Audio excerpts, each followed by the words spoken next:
Hey guys, what's happening? This is Shaka B. This is Black Issues, and I'm here just to do a quick post. I haven't talked with you all this week.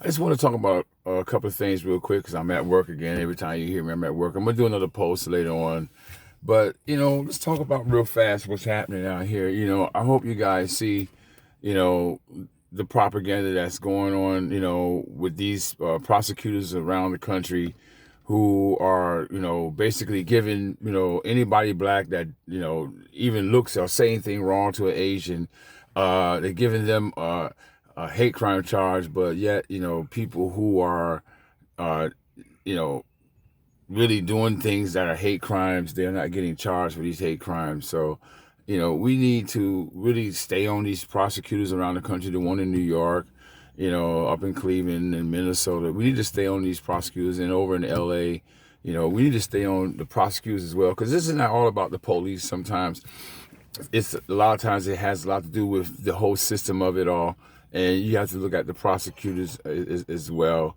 or the DAs rather, not so much the prosecutors, but the DAs. These DAs, they're and some prosecutors, they all work hand in hand with the state, and they work hand in hand with the police department, because what they're trying to do is, to protect the police and to protect the white supremacists that are going out doing all these mass shootings. It's funny how a white supremacist can go do mass shootings and they'll say, oh no, it's not a hate crime. Anytime it's a mass shooting that involves a white supremacist, it's never a hate crime. But if it's a black person just sneeze at a Chinese person, and oh, it's a hate crime all of a sudden. I want you all to realize there's a war, a media war going on against black people out here.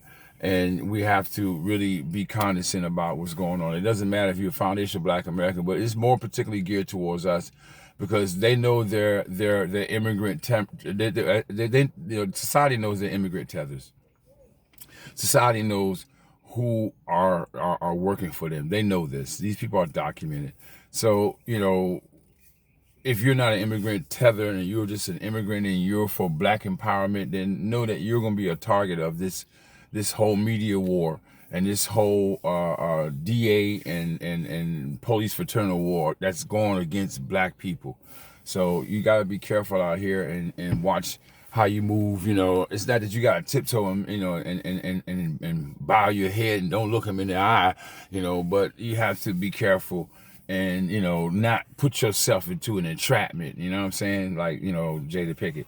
So just joking. But other than that, we have to be cognizant of what's going on in our environment, and we have to realize that these are things that are the system of white supremacy as a whole are doing to try to keep black people oppressed. All right, skip the subject. Let's talk about what's happening now, as far as more oppression. And, well, this is more talking about benign and neglect towards black folks, which is a policy, that was indoctrinated back during the, Lyndon B. Johnson. And before then, actually. But they, just interjected more so during his term. I'm looking because I'm, looking at the guys prepping for work and making sure that they aren't in there, doing their thing, and I'm not in there helping them, so that's how I get paid too, And I don't get paid from YouTube like some of you cats out here who got all these followers and all that, I'm trying to get the followers, because I'm always coming to talk that real. I'm going to be doing some things that's going to be fun. Before I get into the other thing that I was about to talk about, jumpy subject, excuse me. We're gonna meet me and a buddy of mine. We had fun one day. We were doing verses, and it was not the verses like what you're gonna see tonight with Method and Redman, which is gonna be hot here for 420. And you couldn't do a better verses. Thank you, baby. And so see, that's one of my partners there. And so you scared me, just open my door.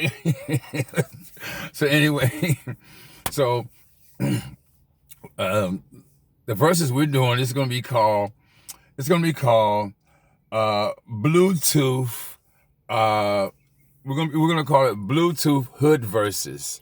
And what's Bluetooth Hood Verses? That's when we have these, nice size Bluetooth speakers, and we're gonna like have verses of songs. It doesn't matter the genre.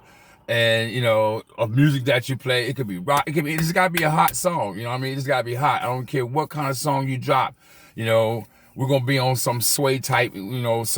Some Lord Sear type thing. Lord Sear drop any type of music on, but it'd be stuff that really give you nostalgia. Like, yo, that was tight back then.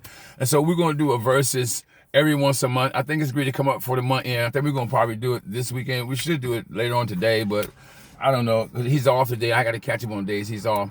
So we're gonna be doing a versus.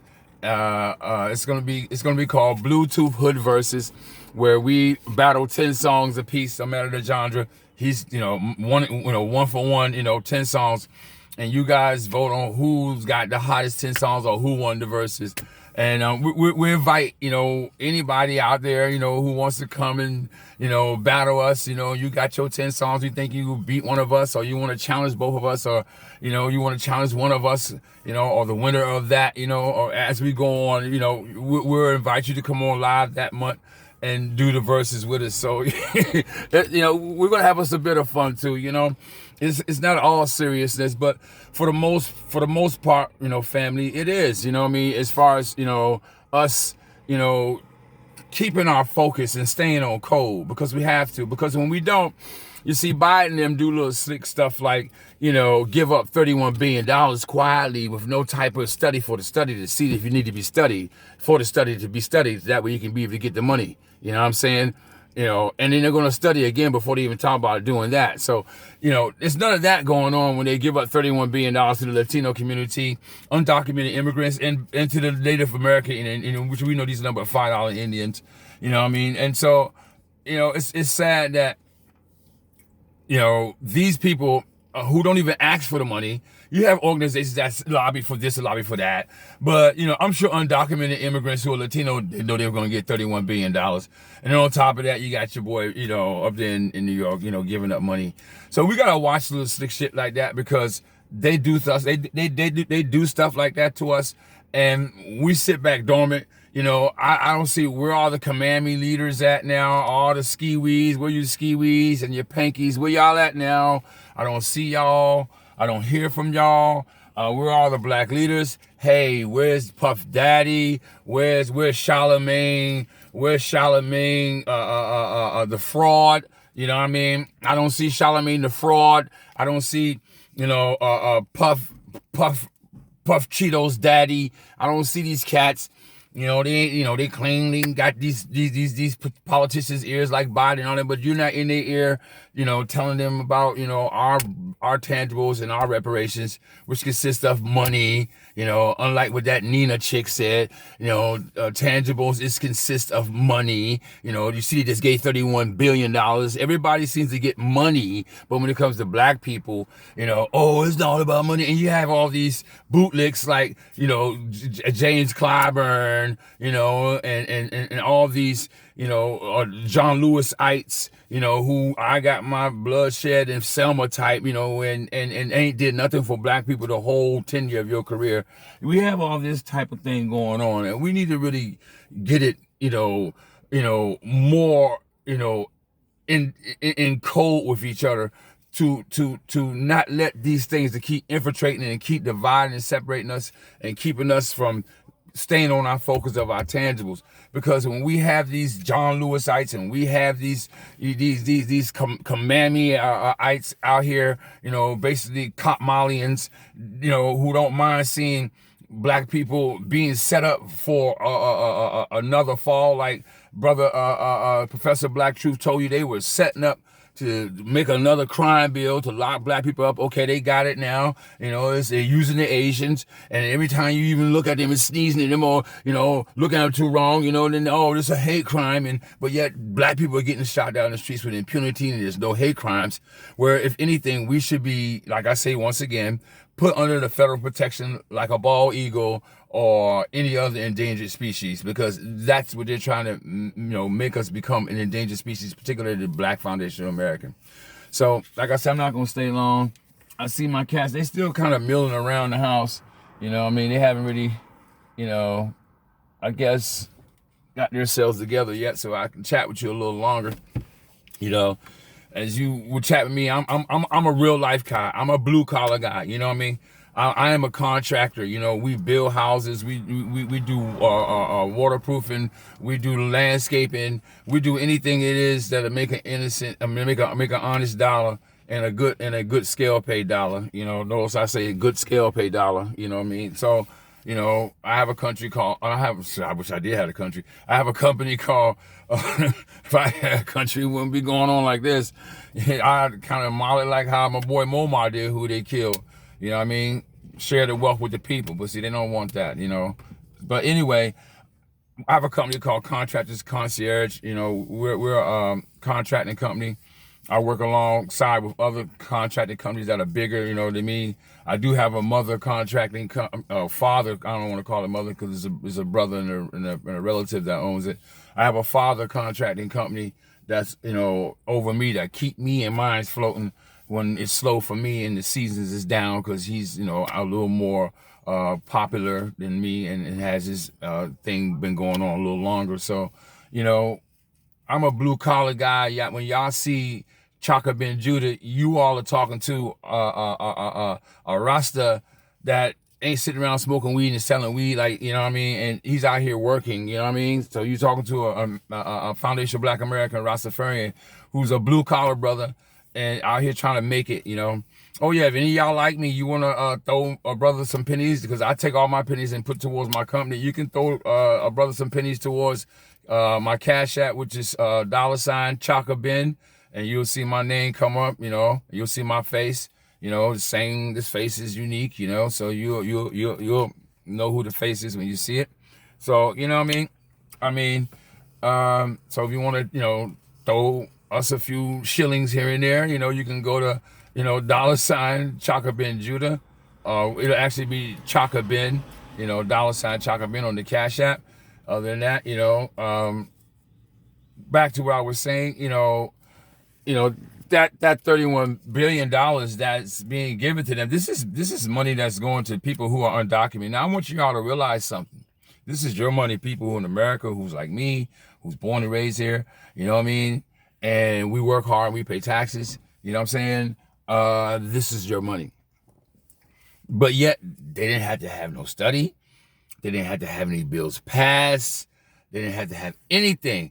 You know, they just went ahead and gave them $31 million, and it wasn't a problem. But it seems that it's always a problem when it comes to the Foundation of Black American to get that debt that's owed. It's a debt, man. Y'all owe a debt. As simple as that. If you owe something, you're supposed to pay it. Pay back that which you borrow. You know what I mean?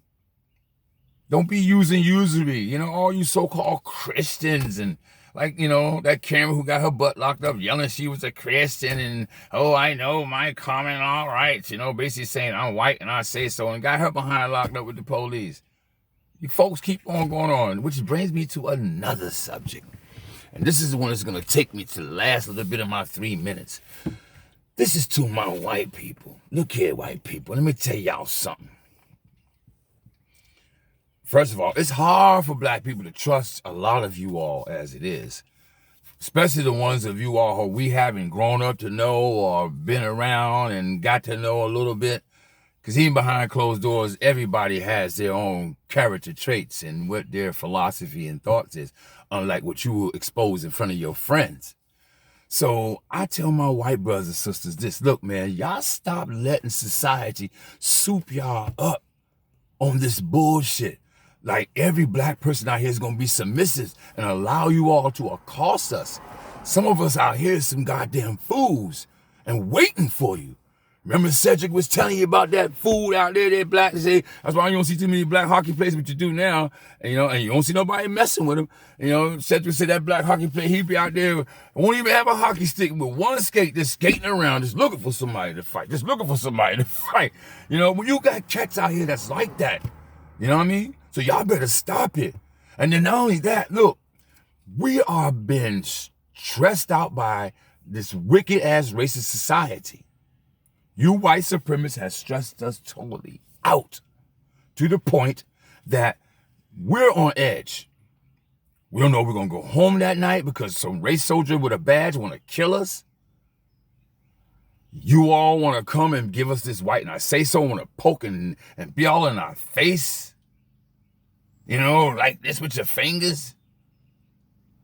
You talk to us like we ain't shit. Call us niggas in our, when y'all start calling us niggas in our face again, man, you get your ass knocked straight. You know what I'm saying? Y'all better stop that shit. Cats is already nervous and scared. Y'all gonna get one of these scared Negroes and he gonna hurt one of y'all serious. And it's not gonna be his fault because it's gonna be you accosting him. Y'all start letting society soup y'all up. All you good white peoples out there, you good white people them. You don't want to have no good trouble like John Lewis. We ain't having no good trouble. Look, you good white people, if there's any of you out there, which I know is a few, because I have a lot of good white friends, I would like to think that they are after I leave them. My brethren just came to see me this weekend. I like to think my man, the Dodgers, is a good brother after he leave me, even though he might have his views, but yeah, I like to think he's a good brother. Y'all need to start checking y'all brothers and sisters about that bullshit and tell them to stop it, man. So this is Shaka Ben Judah, man. This has been another edition of, Black Issues. And we're going to kick it back again real soon, man. You know what I mean? And I'm going to go home later on tonight. I might make another post. But look, everybody, man, stay on code, be wise, and be one first. Rastafari.